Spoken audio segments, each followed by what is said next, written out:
was growing night and morning, you go back to Dixieland. Minstrelsy was the most popular form of American entertainment for about 80 years in the United States, beginning in the 1840s. It produced the first body of serious pop songs, Stephen Foster, James Bland, others, songs that we still, all of us to this day, know. It produced a national humor that we all know.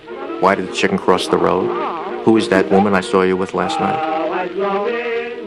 Because you had minstrel troops very much codified, all doing the same kinds of songs, same kinds of humor, crisscrossing the whole country, not just into major cities, but to all kinds of towns, any place where there was a hall where they could perform, it was like early television. It was the first entertainment form that everybody in the United States knew. Everybody heard the same songs. Everybody heard the same jokes. This had never happened before, and it wouldn't really happen again until the movies.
All right, we got a guy now. Looks like he's interested.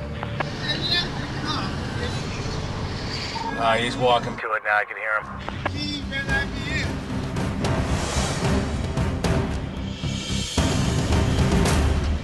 What do you know? The keys are in it. Just for guys like you.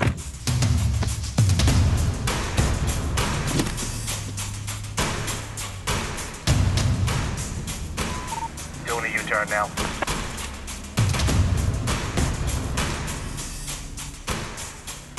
Looks like he's going to be heading east on Cleveland.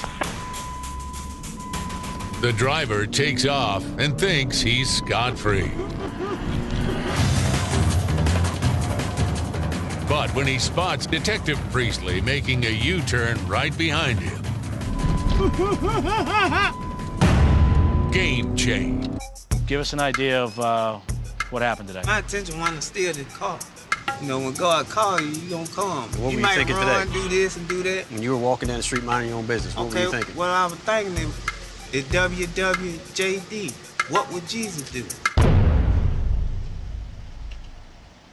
Really?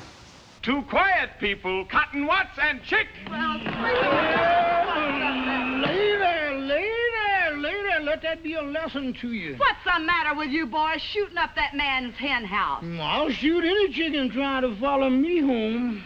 Well, why don't you get a job and go to work? You almost had me a job this morning. Where? I went down to the post office and asked that man, could he let me have one of them jobs as a letter toter? No, Cotton, you mean a mail carrier. And the man said before he could give me a situation, he'd have to put me through a simple self-examination. No, stupid. You mean a civil service examination. Well, the man carried me in a little room and set me down and started asking me a gang of questions. Well, what'd he ask you? First thing the man asked me is, how far is it from the sun to the moon? He asked you how far it was from the sun to the moon? Yeah, that's what the man asked me. Well, what'd you tell him? I told him if he was going to give me that route, I didn't want the job.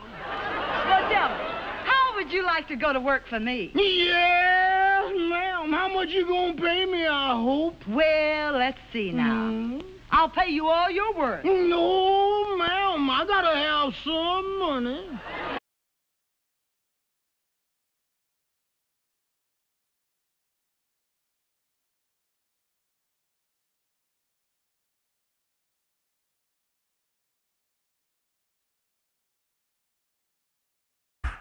You have to try to stay professional, but it can be pretty harsh sometimes. If you got something to say to America about taking other people's cars, what would you tell them?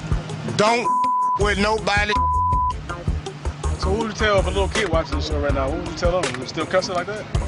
I'm sorry. Screw my friend. Little children do not bother cars.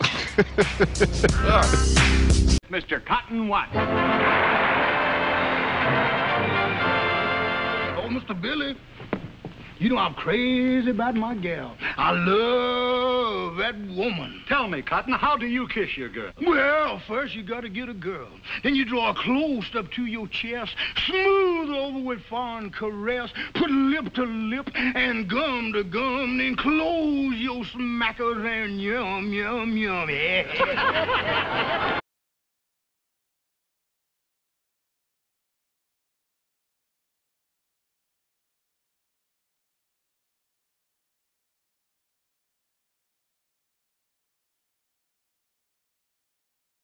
Hey, bud, we ran your history. What is it? You've been arrested 18 times. For what? You tell me, dude. You've been arrested. 3 stolen vehicles. 3 stolen vehicles, aggravated assault, Armed robbery, which you told us about. Possession of firearm hand charges. Entering auto, which is another auto theft-related crime. You were a fugitive from justice at one point. You escaped. And you know, everybody ain't perfect. Got to get together and let it, don't be no stormy weather, and we'll all be in the same boat, brother. Okay, now you're going to want this Jim Crow blues, huh? That brings news and makes a man wear out his shoes when they get in a Jim Crow play.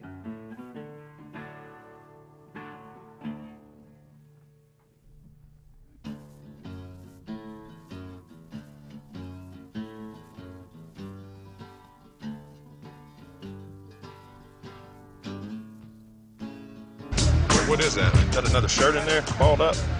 Oh, it's not in my drawers. Drawers? Yeah. You got your underdrawers in your sleeve? Yeah, I had told me to. This old Jim Crowism did bad luck to me and you. I've been traveling from toe to toe. Everywhere I have been, I find some old Jim Crow. One thing, people, I want everybody to know. You're gonna find some Jim Crow every place you go.